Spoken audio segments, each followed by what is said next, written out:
I can't see people's names at all. So welcome and thank you for having me and having Rachel and Sue come along today. Oh wait, tell me to stand right. Yeah, sorry, you're too close. I don't know what content. And sorry for standing up here until around. I think it's slightly easier. So I might flip to the next slide actually, if that's okay, to start with, just to acknowledge the traditional custodians of the land on which we meet today, live and work, are the HMRI people, original researchers and innovators of this land, and we recognise and respect their cultural heritage and beliefs and continued connection to their land. So if we could go back to the first slide, sorry. So this one I wanted to keep up just to highlight this branding here that you see at the bottom, and I'll give some context around the timeline relating to how that was developed and what happened in relation to that, because I think it flows nicely into then how we talk about the facility and about all the different initiatives under that brand. So quite a long time ago, and you probably, sorry if I'm repeating something that you guys already have heard a million times, which is possible. So we all hear about the partnership and the three organisations and how closely we work together, and our logos are on everything together and all of those things. But what does that actually mean in relation to enabling and building capability and capacity for clinical trials in particular? It is clunky and not streamlined and difficult, and it just shouldn't be. And it really, we did as part of the looking at the strategy around clinical trials for the partnership. The three organisations came together and we got an external consultant named Chrysalis. That was a very long time ago to, from a consultant's perspective, look at what the gaps and the barriers were, particularly when the National Clinical Trials Governance Framework was coming into play. We knew that was going to happen. And all of the other regulatory state and national requirements and international requirements with updates and things, how we're going to actually meet what is required of us across the ecosystem, but also ensure that our people do not have to travel to Sydney, Melbourne and Brisbane for access to clinical trials and treatment options that should be available to them here, because we do punch well above our weight in terms of our services and our teams and our clinician expertise. And so how do we make that a reality? The three organisations came together and formed what's called the Hunter New England Region Clinical Trials Partnership Committee. That committee had different subgroups to that fed into it. It would plod along for a couple of years without too much activity. There was like one working group that did a lot and then, it kind of fell off. There was some change in leadership during that time and lots of changes, and, that really meant that things dropped off the radar and nothing had happened for a while. Then they identified that what we actually needed to do was, instead of the external consultants sort of telling us what they thought, we needed to hire a project officer to come in and do like a capacity and capability mapping for clinical trials. So what teams were already running clinical trials specifically. And then that's when I was employed. So I came from the Rural, Regional and Remote Clinical Trials Enabling Program, which was a capacity and capability building initiative that was a state initiative where I was overseeing the operations for the Northern Cluster. So we were helping to build capacity at Port Macquarie, Lismore, Tamworth and the regional hospital. So I jumped ship and came over to take on this project officer role and go around and chat to a lot of the teams about what were the limitations and barriers. And I used the Trial Hub capability mapping tool that had already been developed, which was looking at archiving and training education and what the culture was like from an organisational perspective. Do you feel supported? Does your team feel supported and enabled? And from there, it gave us quite a lot of insight, which further supported what the Chrysalis findings were. And then this clinical trials partnership strategy was then developed. How are we going to actually change things on the ground and make things easier for people and enable more of our work to be done without the burdens that currently exist. So from there, a lot changed and we got a lot more moving on the ground. So we ramped up those working groups and made sure they were working as they should have been. There was an education and training one. There will be a CTSU working group as well, and there's an infrastructure committee and things like that. So we kind of got the ball rolling a little bit and got the partners back involved in this conversation. And given the governance framework, SNAP accreditation was looming, the timing was right. And that's something I will say as well. The timing previously probably hasn't, now it is right, and I think that's what's enabled this to move so quickly. So from there, we identified as part of the strategy that we really needed to increase the amount of infrastructure that was available for clinical trials. And obviously we've got the clinical research facility that you all have used for a long time and that overseas. And we really wanted to ensure that the gaps were that there was limited kind of true governance over the space, for multiple teams in terms of kind of from a governance framework perspective, how are we ensuring that everybody's kind of working to the same overarching SOPs and principles and that all the requirements of the framework were being met? Who's responsible for that? That wasn't very clear and nobody could kind of tell us that information. And so to kind of plug that gap initially and to meet the needs of particularly looking at bringing more options to our ecosystem, and the clinic spaces are at capacity a lot of the time. So what do we need to do to ensure that we can kind of make best use of that space?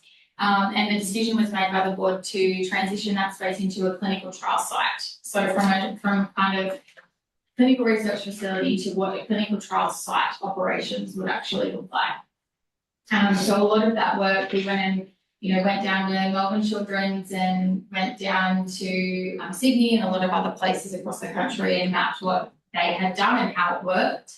And then sort of developed up a bit of a business case that went to the board and was approved last year. Alongside that, at the same time, we were developing our business cases for the clinical trial support unit. And a clinical trial coordinating centre. And the clinical trial coordinating centre was already in place. They're the project managers that you may have had interactions with at HMRI. The team was led by Naomi at the time, and there were project managers that worked on multi-centre, usually investigator-initiated or collaborative group studies in a project management capacity. So they are still, operationalising that function where they're doing all of that work. However, we're just bringing together stats and data management and health impact and economics and the project management team, similarly to how the NHMRC Trial Centre bring together all of that to package it up in a trial centre. Because the feedback we were getting was that when someone reaches out to that team for project management support, then they have to go to data management to get a quote, and then they have to go to, but why wouldn't you just come to the one centre and all that could be facilitated for you on behalf of you rather than everybody having to do, go to a million different people.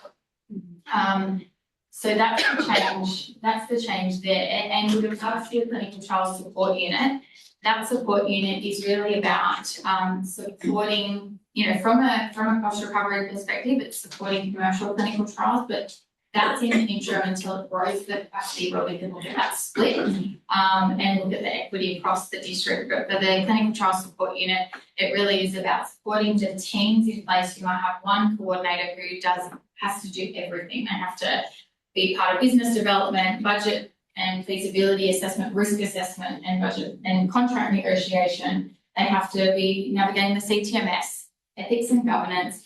And then when they have time, they get to recruiting participants and, being an on-the-ground coordinator. So, and data manager and finance officer because they're raising invoices. And it's a very clunky, difficult system to navigate, as you all know. So the purpose of the CTSU is actually to take away some of those administrative or centralise some of those administrative tasks that take coordinators and research nurses and trialists away from the actual work that positively impacts participants and work on behalf of the team. So the CTSU act as an embedded function of the team to be doing that work on behalf of you. So if we just skip to the next slide, thank you.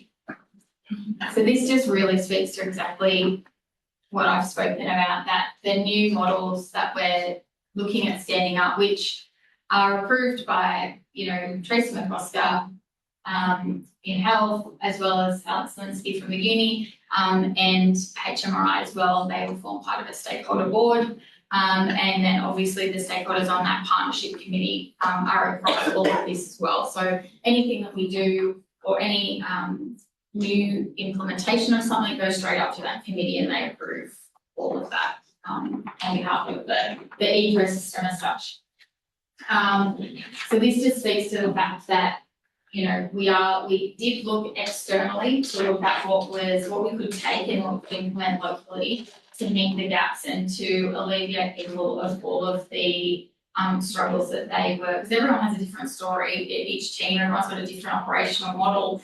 Everyone has different employers and how that works with continued worker appointments and where does the governance sit and applications and things like that. So we're working really closely with the research office as well to ensure that we didn't want a situation where we're implementing something new and then the impact on people was more paperwork and more red tape and more confusion. So we're working closely with the university and health in terms of the research office to ensure that we're not duplicating and that we can actually streamline things for people rather than implement something new and then everyone goes, yeah, that's great. That's just given us heaps more work, thanks.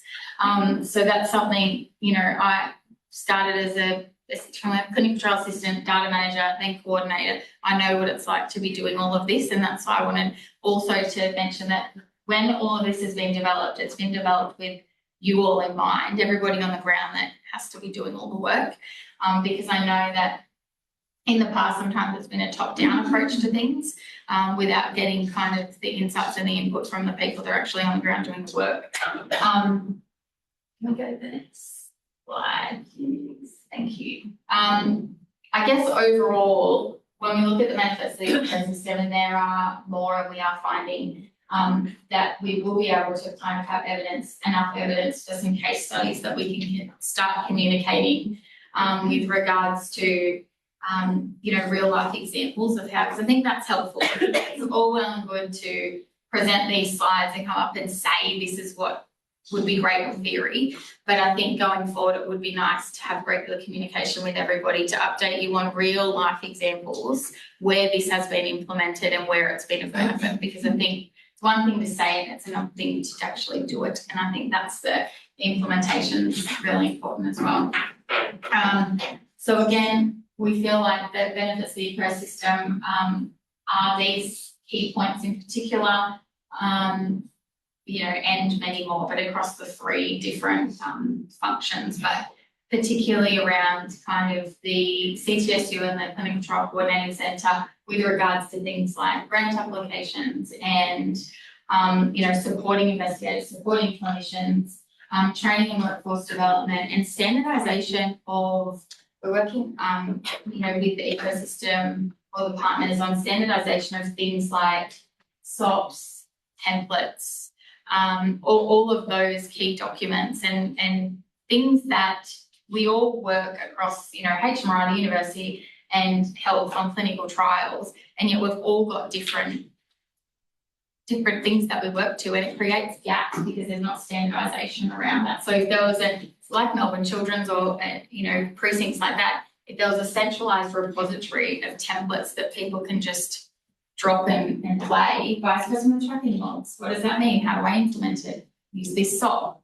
Lots of different, hopefully helpful centralised resources for clinical trials, but more broadly, working with Catherine in research development around clinical research as a whole, not just clinical trials all the time as well. So that's that there. Pertaining to the actual facility itself, and I know with a lot of the concerns for people, particularly with the, studies that don't really have much income that generates with them, for the use of the facility, it won't change. The current users will continue to be able to use the space. The changes that will come in are really around firstly, just governance of the space, which really won't change much in the first instance at all. And the reason that we've brought Kelly on permanently as site liaison manager for the facility to ensure that all of the current users have someone that can continue to support them through any changes or transitions that are made within the space, particularly around space utilisation, because, you know, rightly so, you would be thinking, well, at some point, that if we increase commercial clinical trial activity, and that's a strategic objective of that space, well, rightly so, you'll be thinking, well, what happens when the capacity reaches a point in which we can't access the space? So we have plans in place around that. Nobody's going to be kicked out and not, like, this is a collective joint initiative that the university are on board with as just as much as everybody else. And so it's very important for us that the transition happens together and there's transparency around what happens and how it happens, and that everyone's kept in the loop. So every time a new commercial trial comes on board, all the users will be notified that it's coming, that it's a new one, and what the impacts to the users in the space will be. And please use the drop-in sessions that Kelly and Sue and the team facilitate to come and, you know, voice any concerns and have the conversation around how it may impact you in doing that. I guess the goal is, if we get to a point where capacity is short, it's a good problem to have, and we'll find a solution. We will find a solution, whether it's the development of new space and we start doing that early, or we move the commercial trials out of there and we actually look at repurposing something else. But we can't do any of that until we've got the business case to prove that we've got enough commercial revenue coming in. So it's very much a chicken and egg situation where, you know, the board aren't going to say, Sam, we're not going to approve the refurbishment or the building of something new if we don't even know if you can bring in one commercial trial. And so that's where it's like, we just kind of would hope that everyone can see that it's not a way to, we're not displacing anyone, we're not devaluing anybody's work. It's simply just how do we work together to ensure that everybody still gets what they need and that participants are still seen in the way that they should be, in a safe and well-governed environment. And I think having the staff in place, I think, will only further support that notion and that narrative around the fact that there will be a dedicated treatment area, that it will diversify the trials that you can do. And also, if you want to step, you know, be more involved in the commercial space and you want us to go and attract commercial trials in a certain therapeutic area or discipline, or then we can go and do that on behalf of you too. That's part of this whole thing. If you need help with, you know, CTMS, for example, we have someone that's really, really good with CTMS. If you are having trouble with working out how you've got, you know, you employ someone through the university, they're contingent workers at health, you're at HMRI, you're having an issue with something, we can help you with that too. Which we have been doing for quite a while with the teams who have engaged with us quite early. So, yeah, that's kind of all I have at the moment. And anything pertaining as well to we've got the facility guidelines, they're being reviewed with some minor changes and updates, but whilst they're still in draft, they'll be circulated to everybody for your input, because there will probably be things we haven't potentially thought of, or things that will impact you that we haven't considered. So we will circulate them for review. The I guess fee structure, or how things will change for the purpose of commercial trials, that's still under development and review, and we're working with Lisa. We're going to provide Lisa with the you know, more of the information around that. So it's, I don't want the decisions to happen at any level other than the top, because I think that's the way that it should roll. But essentially what we do know to be true though is that when you look at financial governance of clinical trials across all organisations, it's clear that whether it's using, you know, a bed, a butterfly needle, or anything in the hospital even if it's an in-kind agreement up front at the point of contract feasibility, you know, point and budget negotiation, we do actually need to know what it costs to run the trial, even if it's in kind. Even if it's an investigator-initiated trial where you require the use of something, an in-kind interdepartmental agreement should be used so that the hospital or whatever service department, whoever, is aware of the true costs of running that piece of trial and research. So we are trying to get ahead of what's coming, because that was a finding of the National Clinical Trust Governance Framework. SNAP assessment was that there is not very much financial governance, and that's not, it's up to the district to actually put that in place so that everyone knows what, they're working to. And we will very much in the facility align with health as much as we possibly can. We don't want to duplicate anything. We want things to be streamlined across to make it really easy for everybody, because in the past it has been. So but we're all very approachable, and I am a good listener, and I feel like I'm trying to be solution focused, and we are really here for all of you as well. So I hope you feel that, and I hope that you feel comfortable to come and have a conversation and be part of this going forward, because we very much want you to be. Can you introduce us? I can. Yes, no, it's not all about me. That's right. So this is Brooke. Hello. If you could give a rundown of what your experience is, Yeah, or where you come from. This is my second week here, but I came from Paratus. I'm not sure if you know them. They're a private research company. So I was doing clinical coordinating there, trial coordinating. But my background has been nursing. I'm a registered nurse and in ICU for the last 10 years, well 11 now. And then other than that, dabbled in vaccinations and all that sort of stuff. But my main interest now is learning all about research and trials, and going in that direction. I still stay casual at the hospital just to keep my clinical skills up.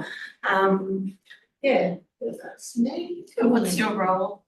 So I'll be a clinical trial nurse coordinator. Yes. So I'm Rachel Wilkes. I'm the clinician liaison officer with the team, with the partnership, and it's kind of a diverse role. I'm 3 days a week, so I also still work as a registered nurse as well in aged care, and had 30 years nursing experience. I've been in and out of clinical trials for about 30 years as well. So my role is clinician liaison, which is exactly what it sounds like, in that I'm bringing lots of our clinicians together. We know lots of great research happens already, but very siloed. A lot of departments can't take on more trials because they don't have the capacity, so we can step in and embed our team into the team, so that there can more trials conducted.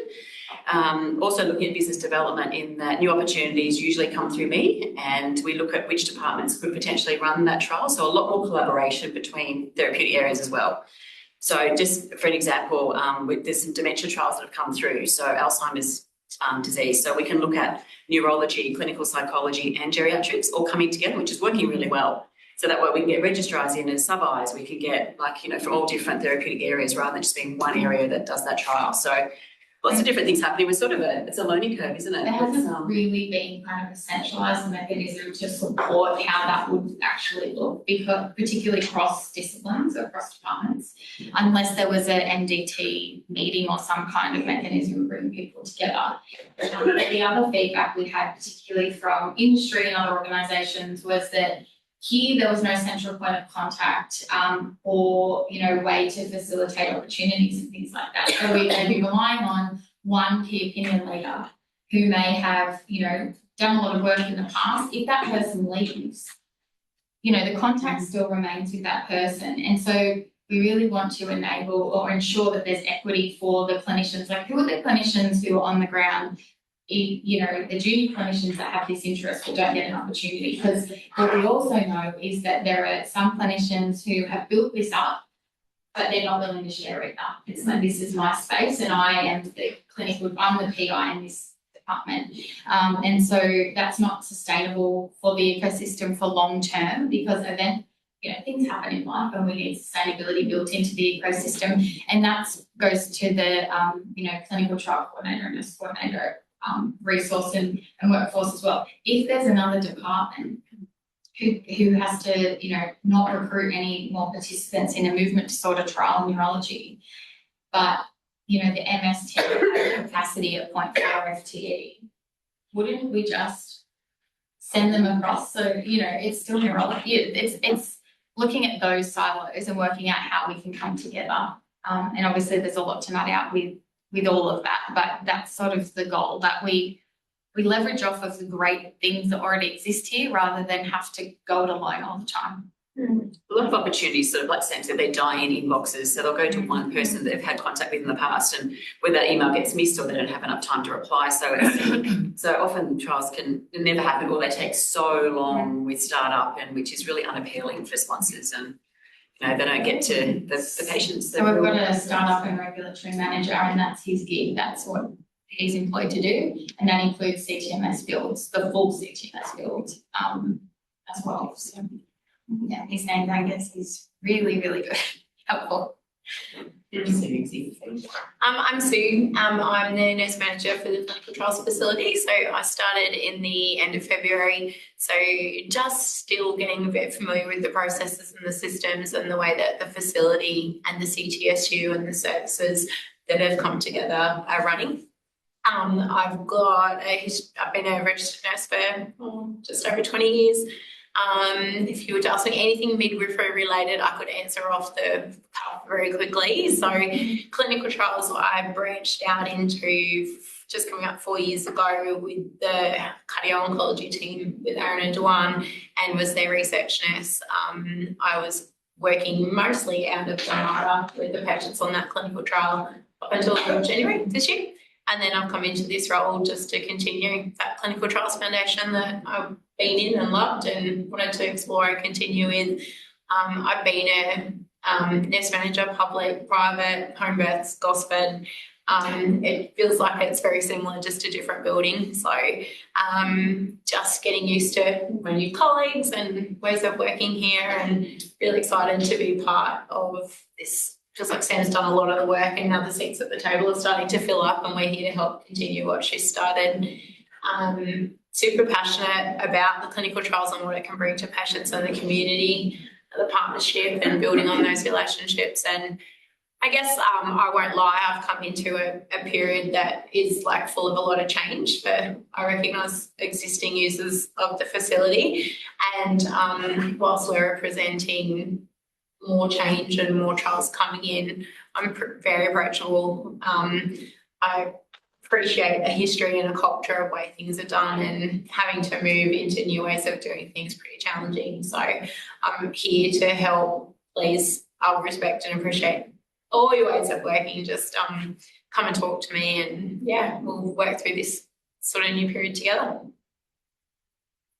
And the new branding, this is Kelly. Yeah. She's new to the role. The branding, that's the clinical trials branding as well, so you can all use that. It's an umbrella, but the story behind it was that obviously there's a lot of politics. I won't beat around the bush, there's heaps of politics across this place. Even though we're a partnership, there is everyone that had an experience with HMRI, everyone's had experience with the university, everyone's had experience with health, but it's tainted their ability to get on board with anything new, because we've been told that before and it didn't happen. We've already heard this and no one delivered, and I get it, and I completely understand. I probably would feel and think exactly the same way, and that's why I thought there needs to be, how do we set a new trajectory? How do we all come under an umbrella, not just with a couple of logos, but something that everyone can see themselves in? It's Hunter New England Clinical Trials, and so you can use that branding. We're going to officially launch it on the 1st of July. So you'll all receive an invite for that. It's going to happen here. I don't know if I have enough room. There's so many people on the invite list at the moment, but I hope that everybody is as excited or refreshed by it as we are. And there is a story behind that logo, actually, that, it's meant to represent like the orange, like the first clinical trial, the James Lind. Oh, really? Yeah, that's what it's like. And it's supposed to be a little bit less clinical, so that the community, because this is really about the community too. Because it's part of the framework, one of the actions under the framework, or standard 2, is partnering with consumers. And as part of that, how do we get the community to be able to advocate for their own participation in clinical trials? Because the only way that anyone's offered a trial is if a clinician decides that but what if there's a bias with that clinician and they don't like clinical trials, they don't believe in research, whatever it might be, that person then does not get offered access to the new diabetic pump or the whatever it might be. So how do we put the information in the hands of the community so they can self-advocate, say, hey, actually, I think that I meet the criteria. I want to know for more information, refer me to that, whoever's running that. So it'll really be about providing a kind of a front door to the industry, to the community, and then we can then bring that to you guys and have you be a part of that too, or direct any inquiries that come through, directly to you. So, Michelle, sorry, Michelle, you're hiding over there. This is Michelle Hall. Hello, yeah, my name's Michelle. I'm the Clinical Trials Operations Manager. So I sit across the facility and the support unit and the coordinating centre. I'm non-clinical, so my background is pharmaceutical science, project management.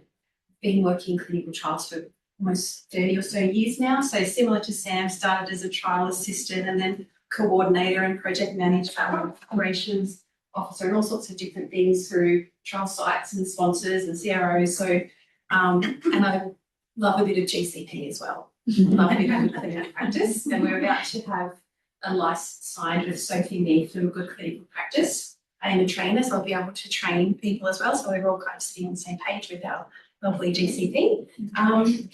Really, I just try and make sure that the day-to-day operations are there with all of the different units and support them in their processes and learning about clinical trials. We didn't want everyone to have knowledge about clinical trials and no clinical knowledge. So that's why we've got a mix of nurses, we've got a mix of non-clinical staff, and we can't learn the clinical stuff, but we can, really make sure these guys are across clinical trials. So we've got a good balance, I think, with the team. And your experience, Michelle, where do you come from? Okay, so the last role I was in, so mostly oncology or drug and alcohol clinical trials. The last role I was in for 4 years was with the Ministry of Health Drug and Alcohol Clinical Trials Network. That was a statewide network coordinator position. Before that, breast cancer trials in town here as their trials operations manager.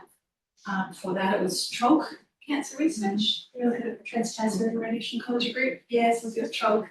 I just feel like sometimes it's good because the sector's so small that if you know that where someone's previously worked and you've got any issue, like, if there was something for someone in the coordinator at Port Macquarie, no more worked with them with arthritis, so you go, hey Sam, do you know, that's right. Also, in England at the Community Health Centre with Adrian Dunlop, his drug and alcohol team, research manager there. Yeah, all over the place. John Hunter. Can I ask another question? Yes. So many of the people here, or not here in the room perhaps right now, many of us have traditionally run our own clinical trials. So for example, I've got a multi-site study, not an interventional trial, but multi-site study, 10 sites, and I've got an employee 2 days a week. She was 3 days a week. Yeah. And she does all the stuff you mentioned, governance, ethics, finance.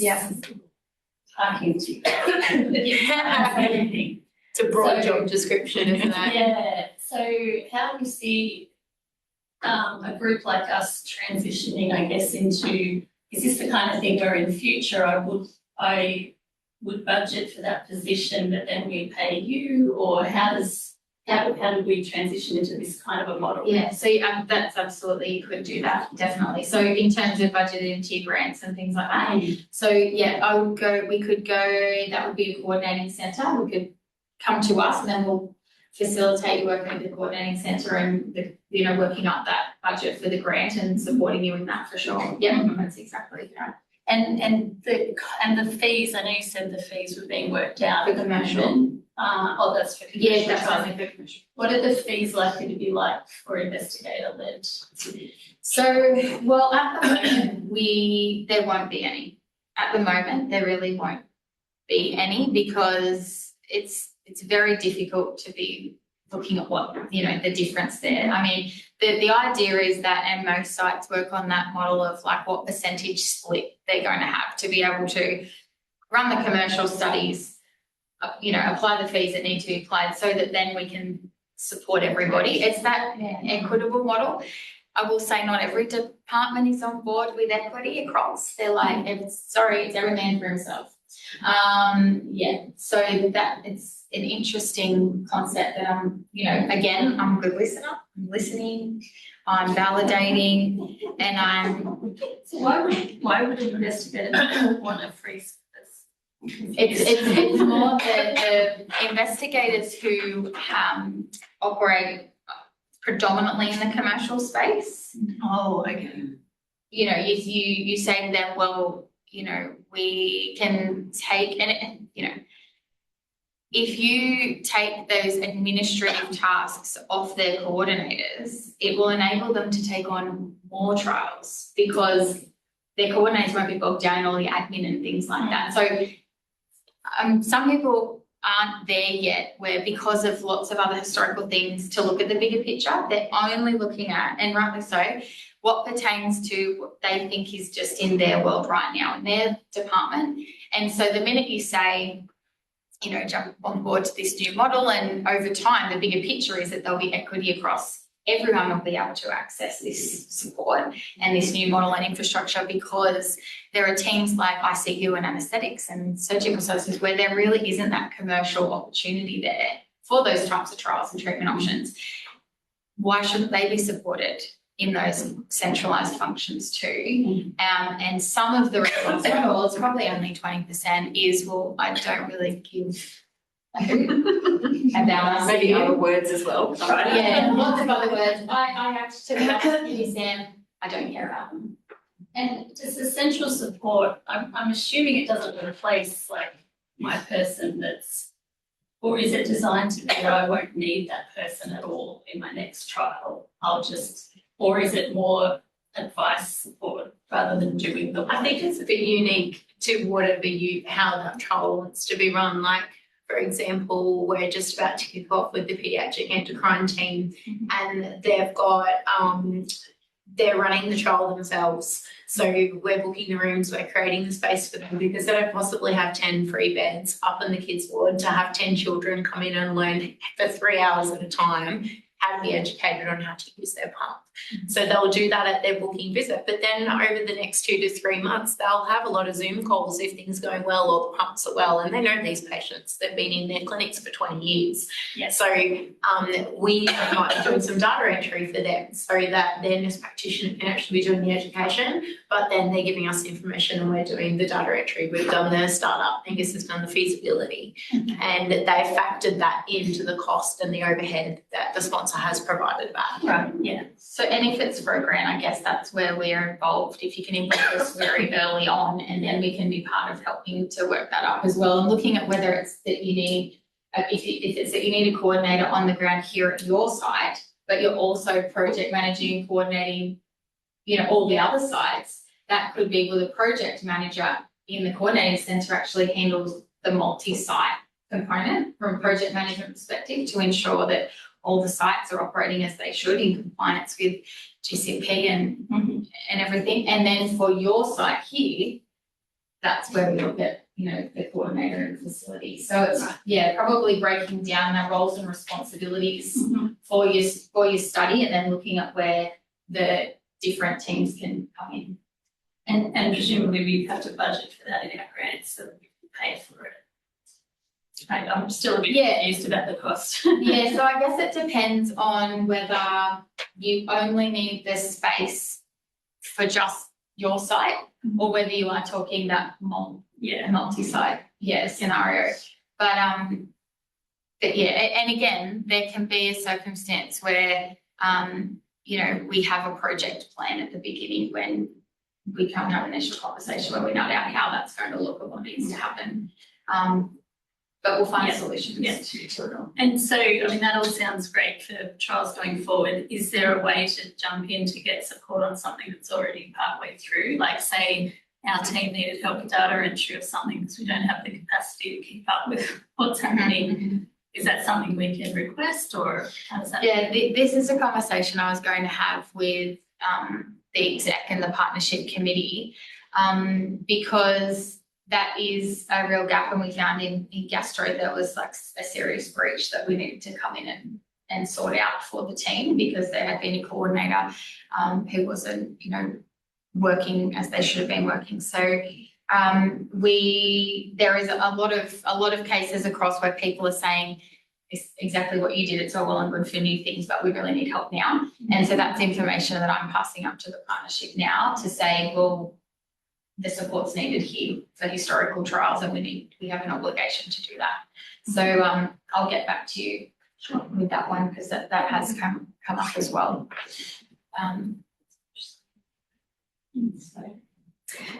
Sorry, online. No, I have more questions. I'm going to stop for a minute. I can't see anyone online to know if there's anything that.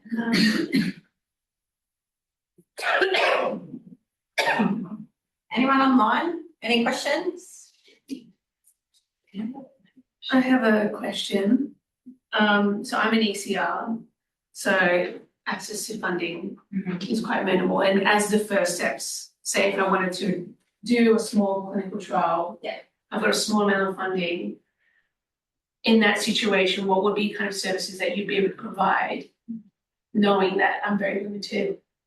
And to help out, say I'm going to be the one doing the data collection, everything like that. On what area can you help support me so that I can do my own clinical trial, being myself as an ECR? Yeah, and again, this is where I'm part of that discussion, and what I'm raising is that as well, because that's, from, people from your perspective on the ground, just because you're not commercial doesn't, where does everybody else fit? And that's the really important bit that we're feeding back up. And again, if we can have real life examples, because you have to remember a lot of the people on the exec and they've never done what you're trying to do, so they don't understand. And that's about, I feel like I have a responsibility to be the mouthpiece for everybody on the ground to be able to take, and that's probably how actually that we've moved so fast so quickly, is because I've been able to say, hey, this is what I'm talking about when I say that the gastro department and this and this and this, and you look at how this is played out and this is why this has happened, and they go, oh, okay, yeah, I get it now.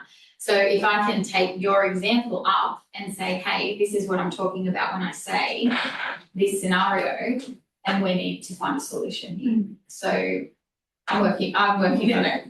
And who's funded this startup? Or is it hopes that the commercial trials that come in will sort of pay it back? Yeah, that's it. Yeah, that's the funny one. It's cost recovery from that perspective. It's the way that when we looked at all the models across the country, and like St Vincent centralised, and Southwest Sydney, Ingham centralised, and lots of other places, Western New South Wales has done the same. They've gone for exactly the same model.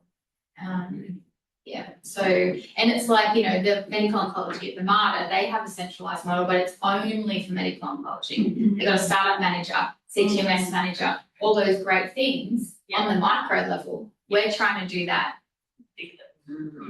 Which is, oncology is very different. There's so much money in oncology and so much history, and every patient wants to be on a trial. Like it's a very different area to what we all work in. That's what I was going to ask. Who do you expect the commercial partners to be? So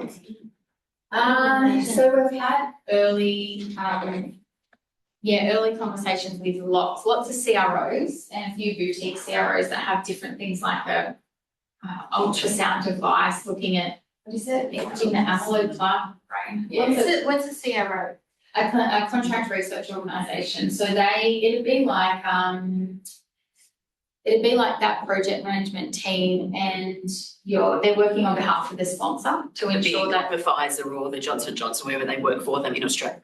So a lot more trials are coming to Australia now that never used to. So they realise that it's quite tax effective for the companies to actually bring their trials to Australia, which is really great for all of us because we're getting more opportunities.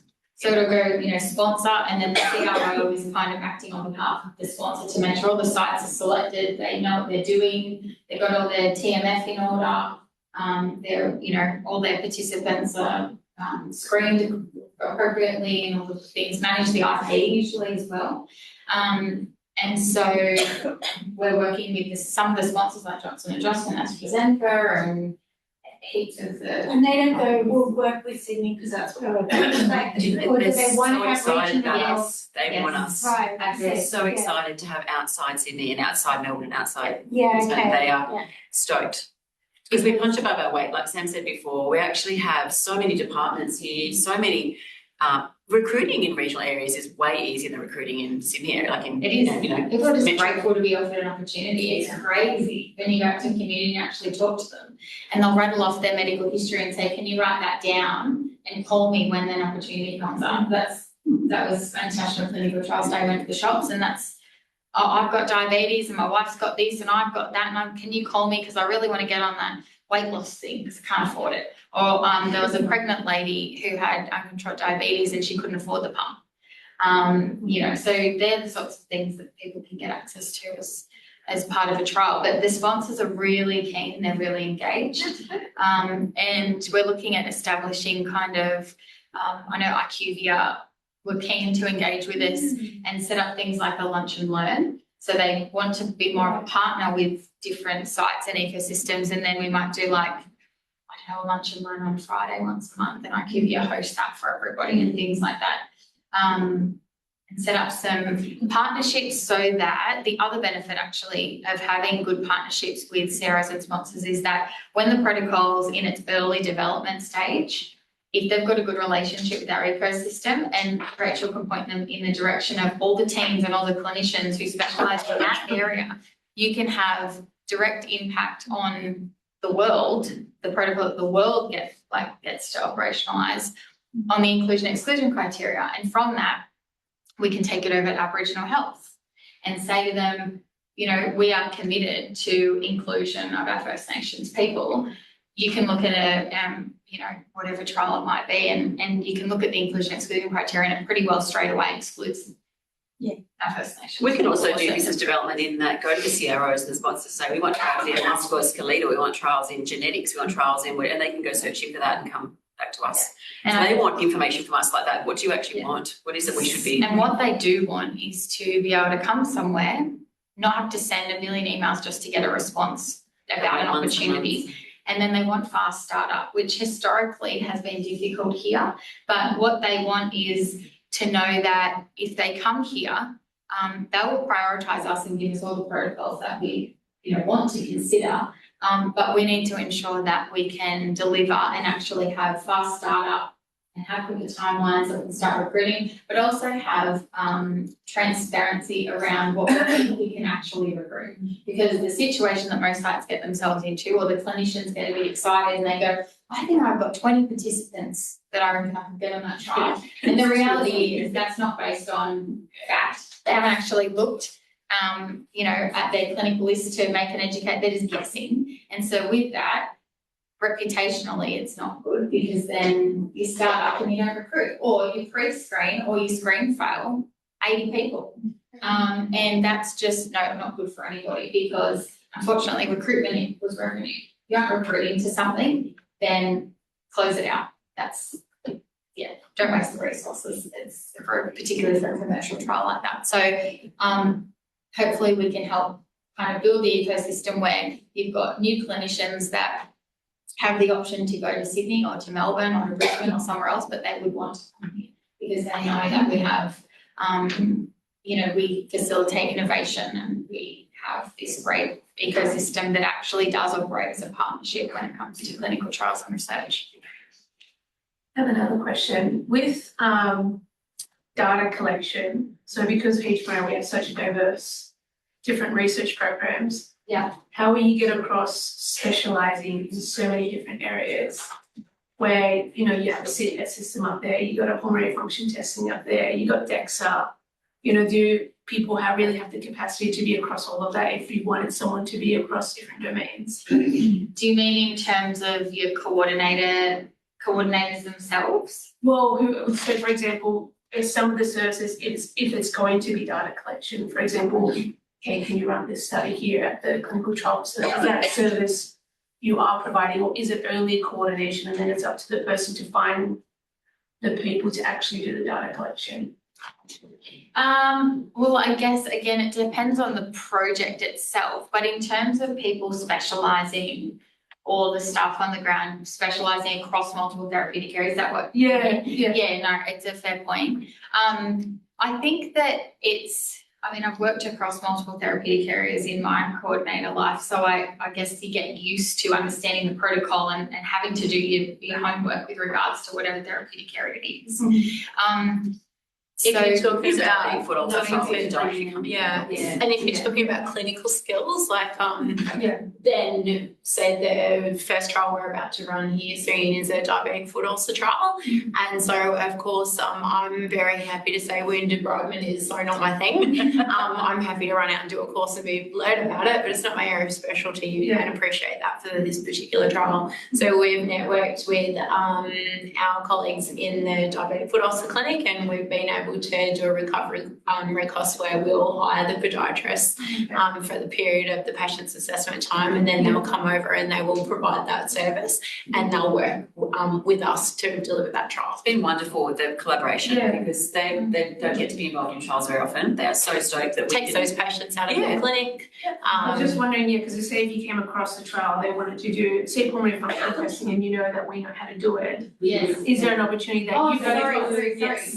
Yes. And then as a result, we would be. It's working out so Absolutely. well, absolutely. Yeah, that's You the pay for your ideal. time. That's exactly right. Yeah. And it's just we've done that with Jay down in the lab for a trial called Exomed. I can talk for another hour about that trial.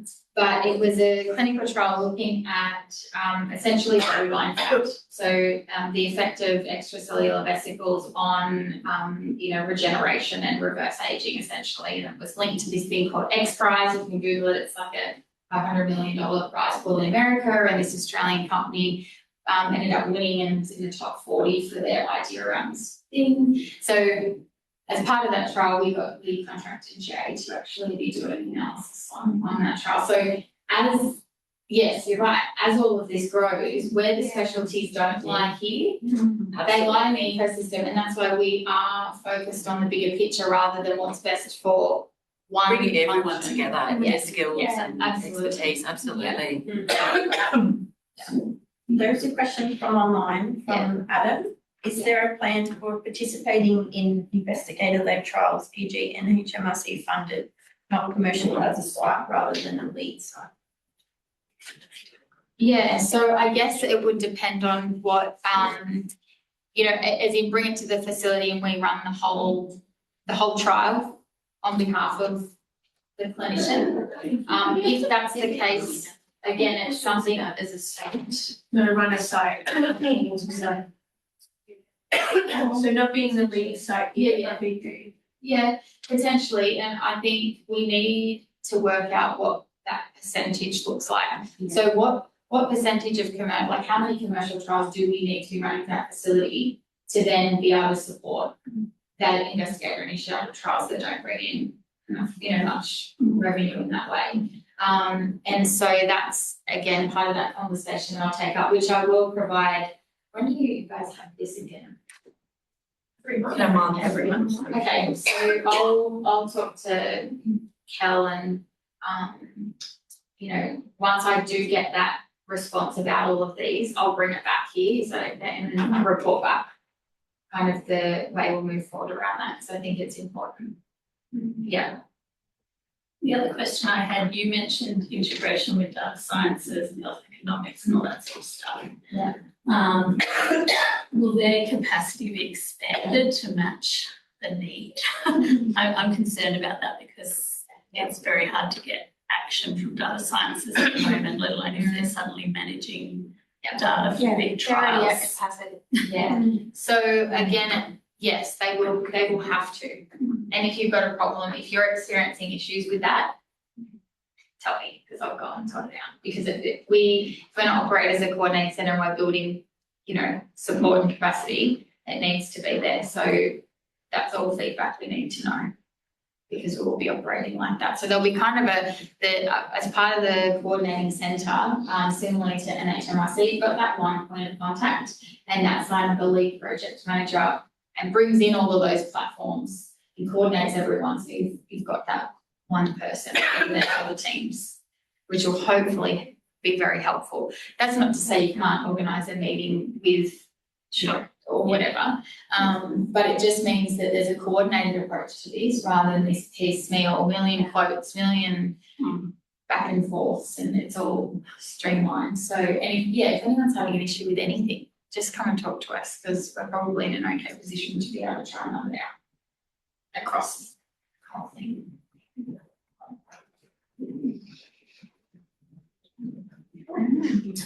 Thank you so much. Thanks for having us. Really appreciate it. You can also give negative feedback too. It doesn't all, yeah, if we want the real, what everyone really thinks, so please feel free.